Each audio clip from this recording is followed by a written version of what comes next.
Você já olhou para o espelho e, por um segundo, viu o rosto do seu pai ou da sua mãe te encarando de volta? Não estou falando de aparência física. Estou falando daquele momento assustador em que você explode de raiva exatamente como seu pai fazia. Ou quando você se pega roendo as unhas de ansiedade, exatamente como sua avó fazia. Talvez você tenha prometido a si mesmo: eu nunca vou ser assim. Eu nunca vou tratar meus filhos desse jeito. Mas, como um roteiro invisível que você não escreveu, a história se repete. Hoje, não vamos falar de coincidências. Vamos falar de iniquidade. Vamos falar sobre como parar o relógio de repetição que destrói sua família há gerações. A Bíblia usa 3 palavras para pecado: pecado, transgressão e iniquidade. A iniquidade é a mais perigosa de todas. No hebraico é a palavra avon, que significa algo torto, uma inclinação. É aquela tendência de família. Sabe a família onde todos os homens traem? Ou a família onde todas as mulheres sofrem de depressão pós-parto? Ou a família onde o dinheiro entra, mas some misteriosamente, geração após geração? Em Êxodo 25, Deus diz que visita a iniquidade dos pais nos filhos até a 3ª e 4ª geração. Isso não é Deus sendo cruel. Isso é Deus explicando como o DNA espiritual funciona. O pecado não tratado de um avô se torna a fraqueza de um neto. Vamos olhar para a Bíblia. Abraão, o pai da fé, tinha um problema: o medo. Por medo, ele mentiu dizendo que Sara, sua esposa, era sua irmã. Anos depois, seu filho Isaque cometeu exatamente o mesmo erro, mentindo sobre sua esposa Rebeca.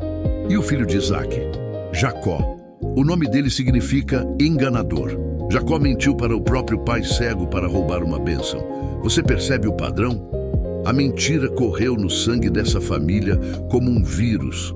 Ninguém sentou com Jacó e ensinou: olha, minta assim.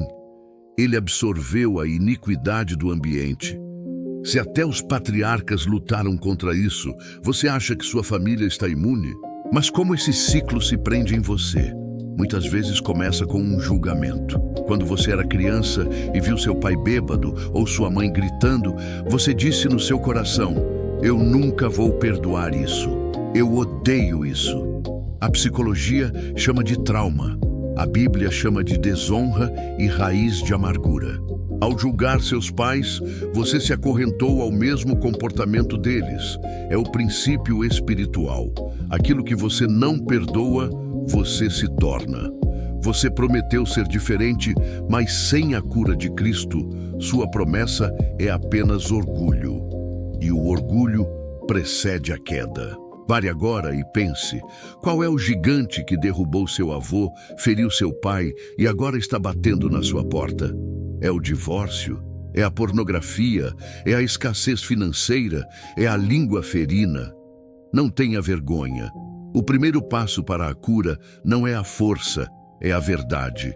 O diabo trabalha no escuro. Enquanto você fingir que na minha família é assim mesmo, somos todos pavio curto, o demônio tem direito legal de operar. Diga o nome do seu ciclo. Traga-o para a luz. Muitas pessoas leem Ezequiel 18, onde Deus diz: o filho não pagará pelo pecado do pai. E acham que maldição hereditária não existe. Calma. Ezequiel está falando de salvação. Você não vai para o inferno pelos pecados do seu pai, mas as consequências terrenas, essas ficam. Se seu pai gastou todo o dinheiro da família em jogo, você não herda a culpa dele diante de Deus, mas herda a pobreza e a tendência ao vício. A salvação é individual, mas a bagagem emocional é coletiva. Jesus nos salva da culpa, mas o processo de santificação nos cura da iniquidade. Como quebrar isso? Não é com sal grosso, nem com gritos. É com um sangue mais forte. Em 1 Pedro 1,18, diz que fomos resgatados da maneira fútil de viver que herdamos de nossos pais, pelo precioso sangue de Cristo. Você precisa fazer uma troca de DNA espiritual. Na cruz, Jesus absorveu a maldição da sua família. Ele se tornou a ovelha negra para que você pudesse ser o filho abençoado.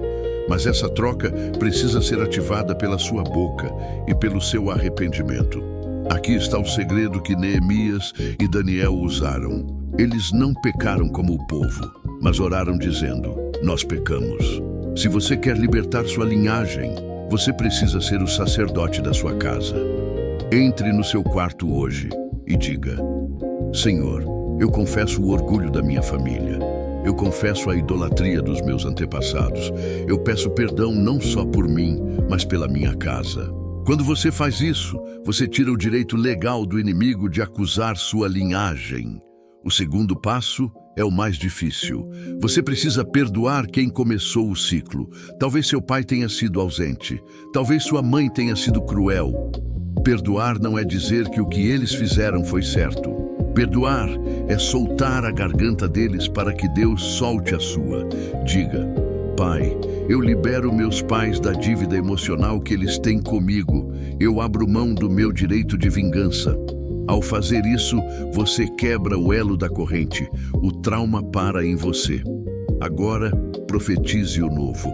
Se sua família tem um histórico de divórcio, profetize: o meu casamento será até que a morte nos separe. Se tem histórico de pobreza, diga: eu serei o primeiro a prosperar para o reino de Deus. Crie novos rituais. Se o ritual da sua família era gritar no jantar, o seu será orar antes de comer. Mude a atmosfera. O Espírito Santo é especialista em reescrever histórias. Lembre-se de Ruth.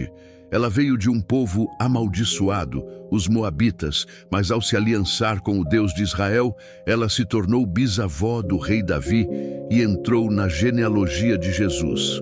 Deus muda linhagens. Prepare seu coração. Vamos fazer uma oração de corte agora. Onde você estiver, coloque a mão no seu peito. Respire fundo. Repita comigo ou em seu espírito: Senhor Jesus, eu me apresento como representante da minha família. Eu reconheço que existem padrões que não te agradam em minha casa.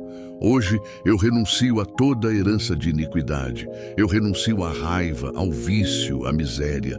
Eu renuncio à doença que persegue meu sobrenome. Pelo poder do sangue de Jesus, eu traço uma linha de sangue no chão da história hoje. O mal para aqui. Daqui para frente, minha descendência será conhecida como bendita do Senhor. Eu declaro que meus filhos não lutarão as mesmas batalhas que eu. Eu venço meus gigantes hoje para que meus filhos não precisem enfrentá-los amanhã. Eu sou livre e minha casa é livre em nome de Jesus. Sinta a leveza agora.